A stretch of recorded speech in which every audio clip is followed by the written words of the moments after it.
Uma boa noite a você, quero cumprimentar a todos com a paz do Senhor Jesus. Estamos começando mais um momento devocional aqui da Igreja Presbiteriana Independente de Capão Bonito. Quero dar as boas-vindas a todos, convidar você para se achegar, se aconchegar, e permanecer conosco nesse momento de devoção, nesse tempo em que estaremos juntos para meditarmos na palavra do Senhor, também para fazer a nossa oração. Esse é o tempo que separamos da nossa semana, do nosso dia, da quinta-feira, para estarmos nos colocando no altar do Senhor, buscando a sua face e sendo abençoados. Seja muito bem-vindo. Quero convidar você para orar nesse momento. Ore com fé. Vamos apresentar as nossas vidas no altar do Senhor. Ó Deus querido e amado, damos-te graças por esse dia de vida, pelas bênçãos recebidas às tuas mãos, Senhor. Agradecemos-te pelo teu cuidado, pela tua proteção. Agradecemos, ó Deus, pelas misericórdias que se renovam a cada manhã e que nos alcança, Senhor Deus, nesta hora. Obrigado pela tua fidelidade. O Senhor tem nos conduzido, nos guiado e nos fortalecido. Agradeço de maneira muito especial por cada vida, por cada filho, filha do Senhor que agora participa desse momento, desta oração, que as mais ricas bênçãos do Senhor sejam derramadas sobre a vida de todos, que o Senhor nos guarde e que esta hora seja uma hora de aprendizado, um momento de edificação, de crescimento, de fortalecimento para todos nós. Abençoe, Senhor, os enfermos, os enlutados, os que se sentem enfraquecidos, que a tua graça, Senhor Deus, alcance a vida de todos nós. É a oração que fazemos em nome de Jesus. Amém. Amém. A nossa gratidão a todos que estão participando nesse momento de oração, nesse tempo devocional, que o Senhor Jesus, na sua infinita graça, alcance a cada um na sua casa, no seu lar, onde quer que você esteja. Vamos continuar a nossa caminhada e a nossa meditação no Evangelho de Marcos, e o texto que vamos ler agora está no Evangelho de Marcos, capítulo 2, do versículo 15 ao 17. Estarei lendo esse texto.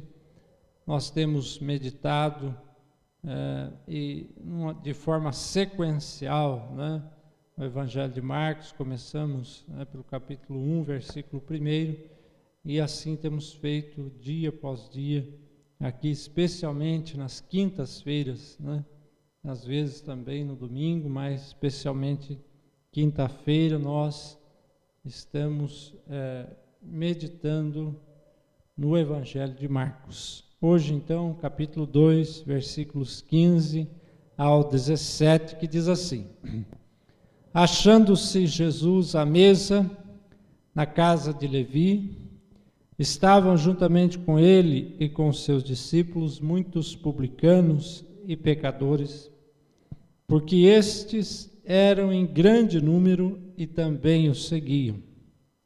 Os escribas dos fariseus, vendo-o comer em companhia dos pecadores e publicanos, perguntavam aos discípulos dele: Por que come e bebe ele com publicanos e pecadores? Tendo Jesus ouvido isto, respondeu-lhes: Os sãos não precisam de médico, e sim os doentes. Não vim chamar justos, e sim pecadores. Quero dizer então, a partir da leitura desse texto, algo que todos nós já sabemos, mas que vale a pena reforçar, que Jesus ama pecadores. No primeiro momento, vamos ver que Jesus entrou na casa de um pecador. Então, Marcos capítulo 2, versículo 15, vai nos dizer claramente: achando-se Jesus à mesa, na casa de Levi, que é também chamado de Mateus, pelo outro evangelista, estavam juntamente com ele e com seus discípulos muitos publicanos e pecadores, porque estes eram em grande número e também o seguiam. Este Levi, ou Mateus, na casa de quem Jesus estava, era um judeu circuncidado dentro da tradição judaica. Ele tinha família, era filho de Alfeu, como diz Marcos capítulo 2, versículo 14. E certamente todos daquela região o conheciam. E conhecia a sua família, possivelmente. Ele era chamado de publicano pelos demais judeus, porque trabalhava para o Império Romano, que invadiu e dominou aquelas terras. Diziam que ele tinha se vendido aos romanos. Esse era o comentário que corria. E antes de chamar Levi, Jesus chamou, se a gente for recordar, Jesus chamou pescadores, homens rudes, acostumados ao serviço braçal e pesado. Agora, Jesus chamou um administrador, acostumado a lidar com papel e com dinheiro. Então, na equipe de Jesus, além de pescadores, agora tinha uma pessoa que, se fôssemos comparar com o trabalho dos dias atuais, podemos dizer que o Levi era um funcionário público, Então, na equipe de Jesus, além dos pescadores, tinha agora alguém que lidava com papel e com dinheiro também. E Jesus entrou na casa de Levi, que por sua vez lhe apresentou toda a sua família, certamente, e também os amigos, os publicanos e pecadores que o seguiam era em grande número. Então estava ali Jesus naquela casa, cercado por gente que a sociedade às vezes não via com bons olhos, Vamos dizer assim. Jesus estava cercado por publicanos e pecadores, e impressionante como essa gente considerada torta, impura, gostava de ficar perto de Jesus. Não é difícil imaginar por que isso acontecia. Jesus entrava na casa deles, sentava na mesa deles, comia, bebia, não se colocava em uma posição superior. Jesus não humilhava aquela gente, não jogava na cara os seus pecados, não ficava relembrando o passado que tiveram, por mais manchado que fosse esse passado. Jesus simplesmente convivia com eles, conversava, falava, ouvia e até, nesta ocasião, chamou um deles para ser seu discípulo ou um dos apóstolos, um dos 12 que estavam mais próximos de Jesus. Jesus gosta de gente, disso nós já sabemos. Ele ama pecadores, entra na casa, nas casas, conhece de perto as alegrias das pessoas, as suas tristezas também, os troféus que nós colecionamos, a Jesus quer conhecer de perto também as nossas frustrações. Jesus não quer estar acima para julgar, né? Jesus não estava ali naquela casa entre os pecadores para julgá-los, ele quis apenas conviver com eles. Jesus quis conviver com as pessoas normais, né? Quis comer um pedaço de pão com elas, tomar uma taça de vinho com elas e ensinar com palavras, mas, sobretudo, ensinar com atitudes. Então, nesse primeiro momento, reafirmamos que Jesus entrou na casa de um pecador, e isso muito nos conforta, por saber que Jesus também se faz presente em nossas casas, em nossos lares, né? No segundo momento, podemos dizer que Jesus come com os pecadores.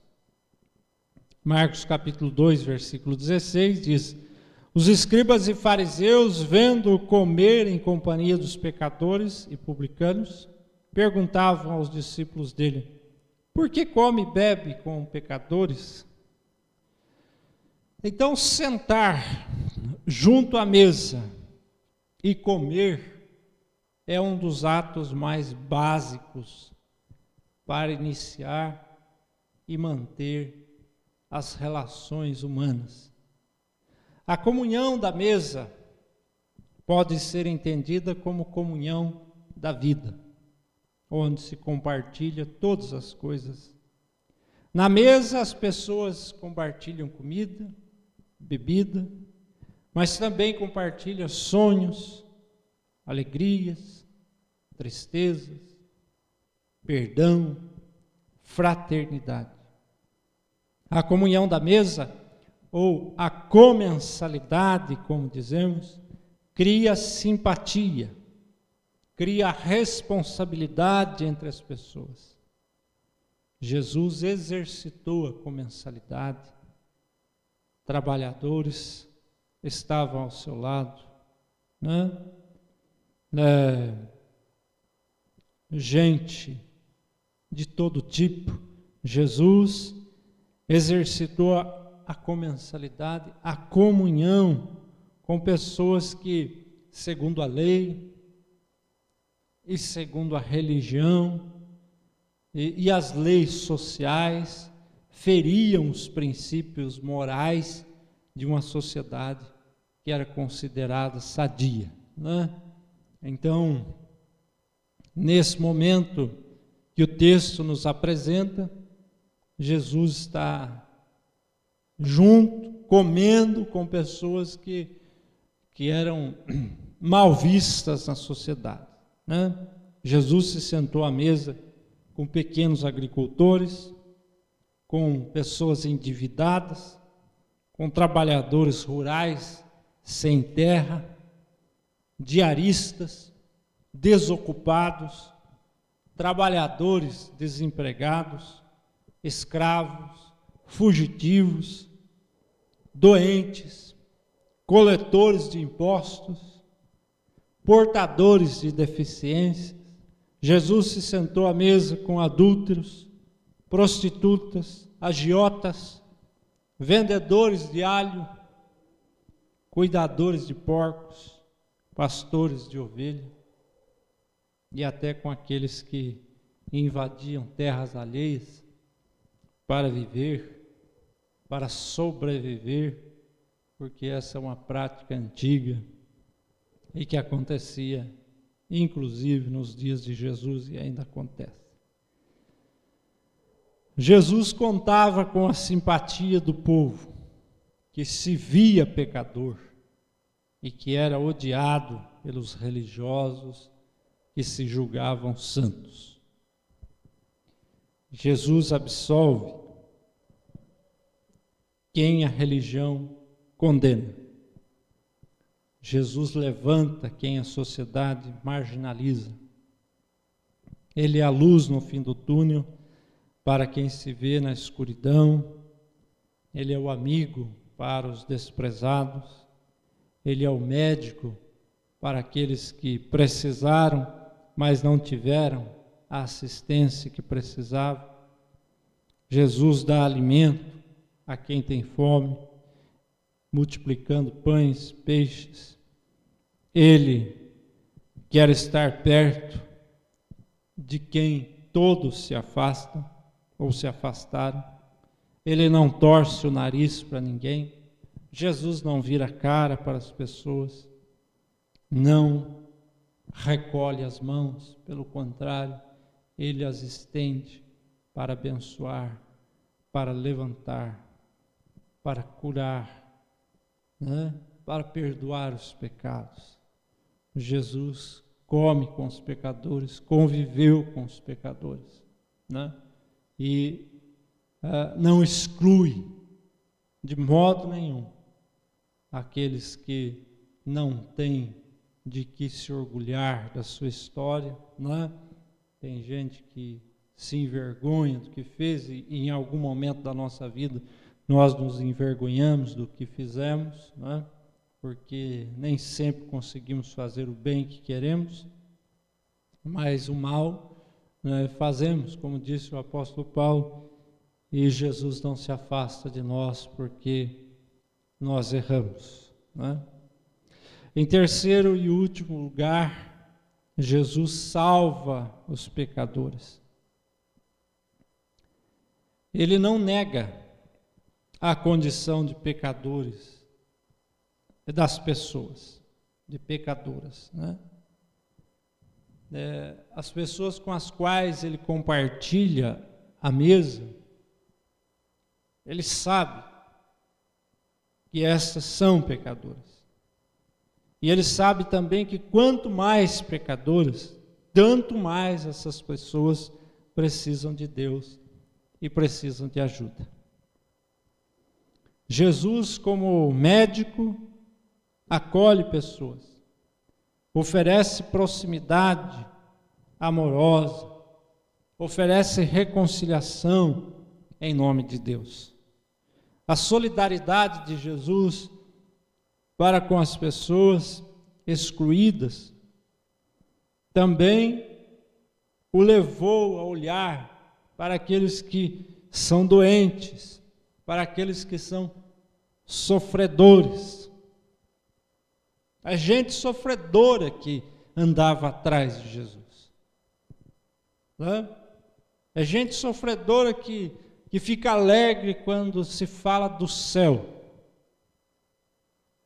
Porque quem tem tudo, quem tem muitas riquezas, quem pode comprar o que quer, a hora que quer, quem tem a melhor casa, o melhor carro, o melhor plano de saúde,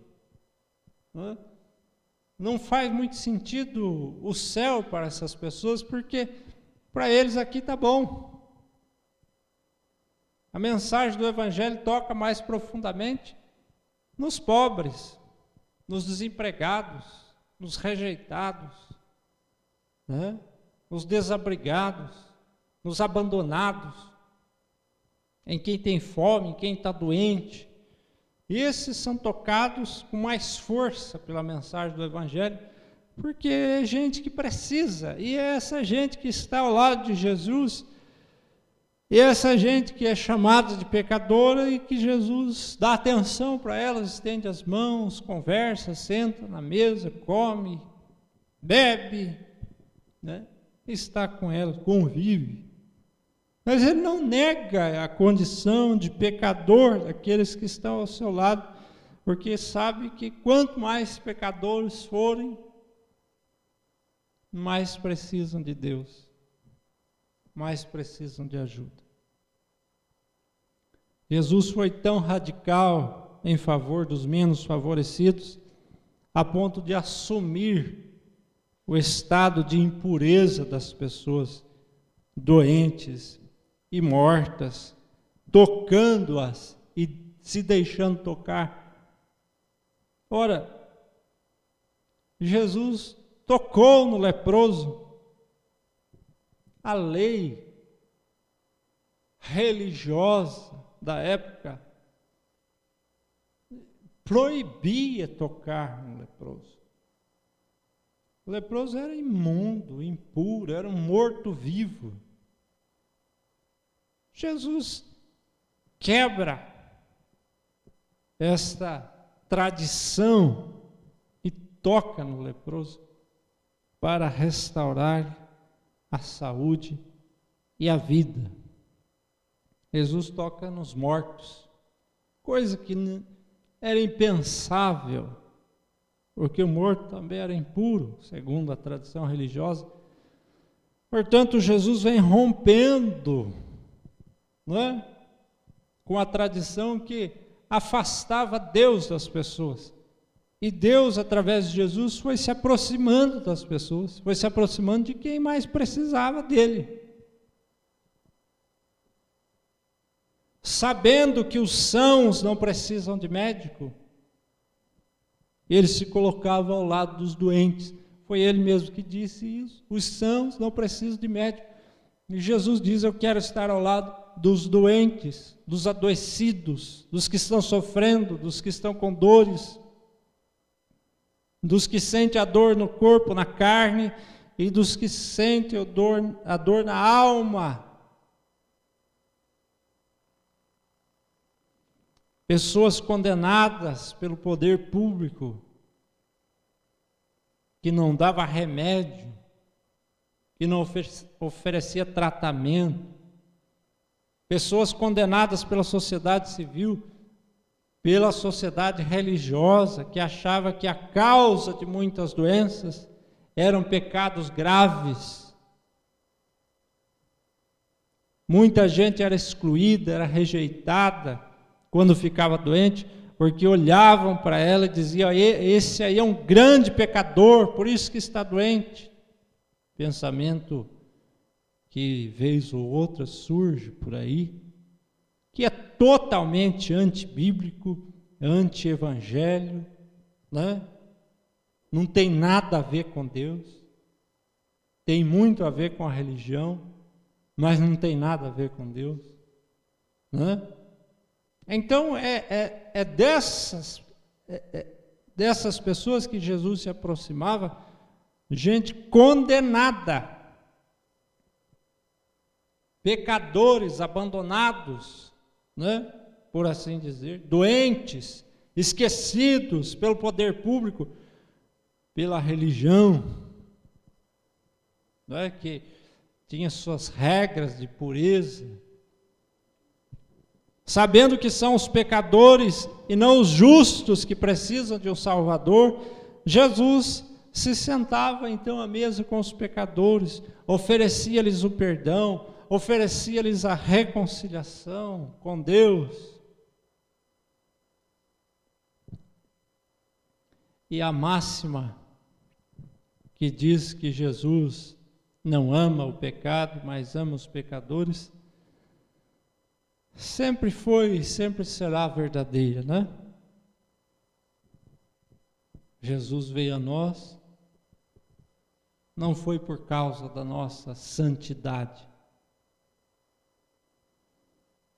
não foi por causa da nossa pureza que Jesus veio a nós, não foi por causa da nossa saúde espiritual que Jesus veio a nós, não foi por causa das nossas boas obras, não foi por causa da nossa beleza, não foi por causa da nossa prontidão e da nossa disposição de obedecer que Jesus veio a nós. Jesus veio a nós por causa dos nossos pecados. Ele veio até nós por causa do nosso pecado, por causa da nossa impureza, por causa da nossa enfermidade. Preste atenção no que eu vou lhe dizer. Aliás, eu vou só reproduzir o que está escrito em Mateus capítulo 21, versículo 32. Mateus 21, 32. Jesus disse aos religiosos que se achavam justos: ouça, porque João veio a vós outros no caminho da justiça e não acreditastes nele. Ao passo que publicanos e meretrizes, prostitutas, creram. Vós, porém, mesmo vendo isso, não vos arrependestes, afinal, para acreditardes nele. É o próprio Jesus quem vai dizer que, no que diz respeito ao arrependimento, os publicanos estão na frente, as meretrizes estão na frente, porque ouviram o Evangelho, creram, se arrependeram, ao passo que tem gente batendo no peito, se dizendo religiosa e se achando perfeito, né? E o apóstolo Paulo disse também, 1 Timóteo capítulo 1, versículo 15, esta é uma palavra fiel e digna de toda aceitação, que Cristo Jesus veio ao mundo para salvar os pecadores, não os santos, os pecadores dos quais eu sou o principal, disse o apóstolo Paulo. Jesus não nega a nossa condição de pecadores. Mas ele também não se afasta de nós porque somos pecadores. Pelo contrário, ele se aproxima para nos salvar. Em Jesus há perdão para todos. Em Jesus há perdão para todos. E alguém poderia dizer, mas o que eu fiz foi muito grave. Não. O sangue de Jesus, derramado na cruz do Calvário, nos lava de todo pecado. Não é? Ninguém precisa carregar a culpa, o peso da culpa, porque Jesus nos perdoou ao oferecer-se voluntariamente, não por obrigação, porque ele quis, não é? Oferecer-se na cruz do Calvário para morrer por você, por mim, por todos nós. E quem carrega a culpa depois de Jesus ter morrido e ressuscitado, está desprezando o que Jesus conquistou, né? Quero terminar então fazendo as últimas considerações e dizendo que Jesus entra nas nossas casas, esse lugar tão particular para nós. Ele quer conhecer as nossas alegrias e também as nossas tristezas. Jesus também sentou-se à mesa com as pessoas, porque sempre buscou relacionamento conosco, com seres humanos. Desde o princípio foi assim. Deus criou o homem e a mulher para se relacionar com eles, né? Esta é a imagem do Gênesis, onde o casal estava no jardim e Deus, melhor dizendo, vinha na viração do dia conversar com eles. No final do dia, no começo da noite, Deus vinha conversar com eles.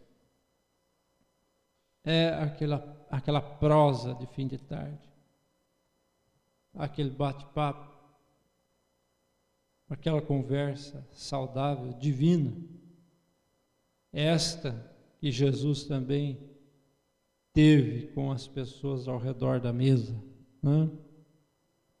Então, Jesus quer se relacionar conosco, né? Fazer parte da nossa vida.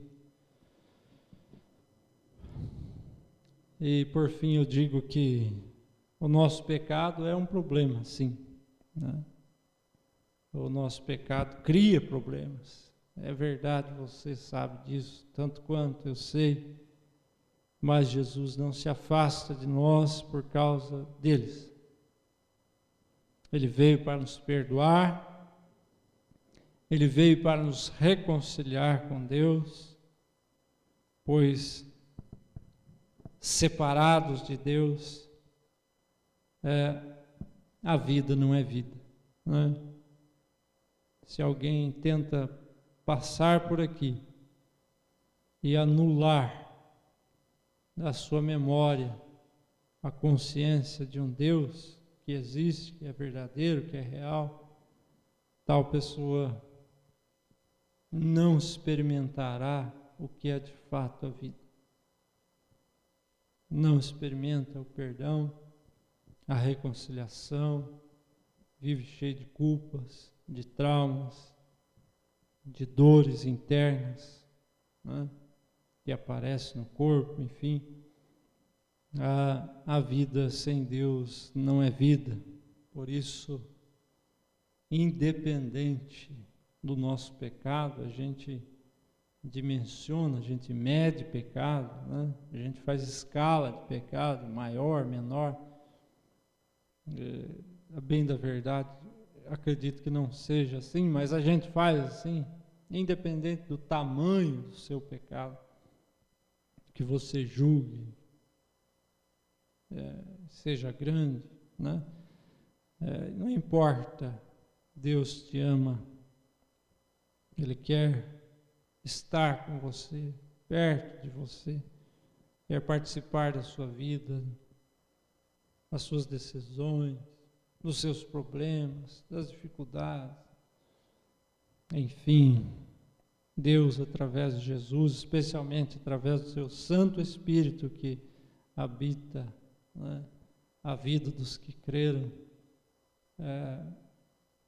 nós podemos, de fato, experimentar uma vida abundante com a presença de Jesus em nós, né? Vamos orar nesse momento. Deus querido, amado, nós queremos te dar graças nesta hora, pela tua palavra, pelo que ouvimos. Agradecemos a Deus pelo Evangelho que nos alcança, Senhor, nesta hora, nessa noite. Obrigado, Deus, pela tua palavra. Obrigado por saber que o Senhor entra na nossa casa, nesse lugar particular, privado, cheio de coisas materiais, mas cheio também de sentimentos, de sonhos, de aspirações. Obrigado, Senhor Jesus, porque o Senhor senta na mesa conosco, não faz pouco caso da nossa casa, do que temos, do que somos, do jeito que fazemos as coisas. Não faz pouco caso dos modos, Senhor Deus, que temos, mas o Senhor se aproxima de nós. Mais do que entrar na nossa casa, senta na nossa mesa, toma parte do nosso pão, daquilo que bebemos, daquilo que comemos. Obrigado, Jesus, porque o Senhor é um Deus de perto. Olhamos para o céu, não conseguimos saber o tamanho de Deus, porque não cabe na nossa cabeça, mas quando olhamos para Jesus, vemos um Deus tão perto de nós, tão simples e ao mesmo tempo tão poderoso, que é capaz de transformar as nossas vidas. Obrigado, Senhor Jesus, porque o Senhor nos oferece perdão, reconciliação. O Senhor sabe quem somos, quais são as nossas mazelas, os nossos pecados, os erros que cometemos, os pensamentos ruins que temos, Senhor. Conhece profundamente as nossas palavras, as nossas intenções. Sabe, ó Deus, quão feio nós somos por dentro, muitas vezes, mas o Senhor não nos recusa, não se afasta de nós. O Senhor vem até nós para nos perdoar, para nos purificar, para tirar dos nossos ombros o peso da culpa, para nos reconciliar com Deus. Obrigado. Obrigado porque o Senhor nos aceita. Obrigado porque somos acolhidos no Teu amor. Eu peço agora, Senhor, que abençoe cada um que participa, que ora. Abençoe, Senhor Deus, a cada pai de família, mãe. Abençoe os filhos. Abençoe, Senhor, aqueles que estão doentes, desempregados. Aqueles, ó Deus, que tiveram o seu salário diminuído, aqueles que estão passando necessidades, dificuldades. Ó Deus, aqueles que estão apreensivos, com medo, angustiados. Abençoe, Senhor, aqueles que estão abalados emocionalmente, depressivos, trancados, ó Deus, no quarto. Abençoe, Senhor, aqueles que estão assustados por causa dos imprevistos, das mudanças que acontecem rapidamente.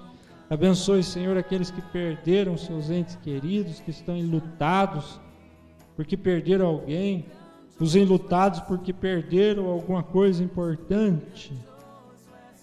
Ó Pai querido, nessa mesa tem muita gente, Senhor Jesus. Nessa mesa que estamos assentados, nós pecadores, tem muita gente com todo tipo de problema, dificuldade. Mas a nossa alegria é saber que o Senhor está conosco, está sentado à mesa conosco, e olhamos para Ti com esperança nessa hora, sabendo que para o Senhor todas as coisas são possíveis. É assim que oramos, ó Deus, em nome de Jesus. Amém e amém. Agradeço a você pela companhia nesta noite de quinta-feira, pela sua presença aqui conosco. E eu quero desejar a todos uma ótima noite de repouso, de descanso, né? E também quero agradecer aqueles que pudemos ver e estão conosco certamente, ou estiveram em algum momento, né? A Edi, Deus abençoe, Edi, nossa irmã, companheira de todas as transmissões, de todas as horas, né? Deus te guarde sempre. Deus abençoe Edneia, Deus abençoe também o Cláudio, seus filhos, toda a família. Também a Judite, Deus abençoe, minha irmã, obrigado pelo carinho, por estar conosco mais uma vez. Deus te guarde e abençoe também toda a sua família. Deus abençoe Rodrigo, Bianca, também as meninas, que Deus os guarde, que Deus os abençoe. Também está conosco a nossa irmã Eunice. Deus abençoe Eunice, Edson, os seus filhos, netos, enfim, toda a família de perto, de longe, e Deus os guarde. Eliane, Aguinaldo, Deus os abençoe, também os filhos, netos, enfim, a todos também, que Deus os guarde. Seu Domingos, Deus abençoe meu irmão, te fortaleça sempre nessa caminhada, nessa luta desse momento, né? Deus abençoe a família toda, lutando contra a enfermidade, Dona Marli, que Deus os fortaleça nesses dias difíceis. A Rose, Deus abençoe Rose, obrigado pela sua participação, que Deus te guarde sempre e abençoe toda a sua família. Danilo, Deus abençoe meu irmão, você, a Tamara, as meninas, que Deus os guarde sempre debaixo dos seus cuidados também. A Carol, obrigado Carol pela sua participação, Deus te abençoe e abençoe toda a sua família também. A Deise, obrigado Deise, por mais uma vez estar conosco. Que Deus te guarde sempre, minha irmã, abençoando também o seu lar, a sua família. Também está conosco a Neuza Hessel. Deus abençoe, Neuza. Certamente tem parente por aqui, né? Nossa irmã Eunice Hessel. E essa família grande aí, tem o reverendo Alexandre, né? Lá de Tatuí também, Alexandre Hessel. E a família, né? Aqui da região de Tatuí, Torre de Pedra, esse povo aí abençoado, né? Quero agradecer a todos que estão conosco, aqueles que nos acompanham lá pelo YouTube também. A Alzira, nossa irmã Alzira também conosco, Deus abençoe a Alzira, sua família, seu lar. E também a nossa irmã Maria, o Dirceu, nossos companheiros aqui, irmãos. Que Deus os abençoe e que a bênção se estenda para toda a família, para todo o lar, né? Vamos orar. Vamos encerrar também com a bênção do nosso Deus nesta hora. Senhor Jesus, abençoe, Senhor, nossa noite de repouso, de descanso. O Senhor conhece as necessidades mais profundas de cada um, as expectativas. Dá-nos condições, Senhor, de deitar, dormir, descansar, Senhor. Traz paz aos corações aflitos e a segurança que somente o Senhor pode dar. Afofa, Senhor, o leito dos enfermos. Ó Deus querido, alivia as dores dos que sofrem. Acalma, Senhor Deus, os que estão desesperados. Traz o consolo aos aflitos, enfim, que na Tua presença, Senhor, encontremos tudo necessário, que seja necessário, Deus, nesta hora de repouso, nessa bendita hora de oração. Oramos, ó Deus, entregando as nossas vidas no Teu altar e pedindo, Pai querido, nos dê uma boa noite de descanso, em nome de Jesus. Amém. Que o Senhor te abençoe e te guarde, que o Senhor faça resplandecer o rosto sobre ti e tenha misericórdia de ti. Que o Senhor sobre ti levante a sua face e te dê a paz. E que a graça do nosso Senhor e Salvador Jesus Cristo, que o amor de Deus nosso Pai, a comunhão e as consolações do Santo Espírito estejam com você, com todo o povo de Deus espalhado sobre a face da terra, agora e para sempre. Amém.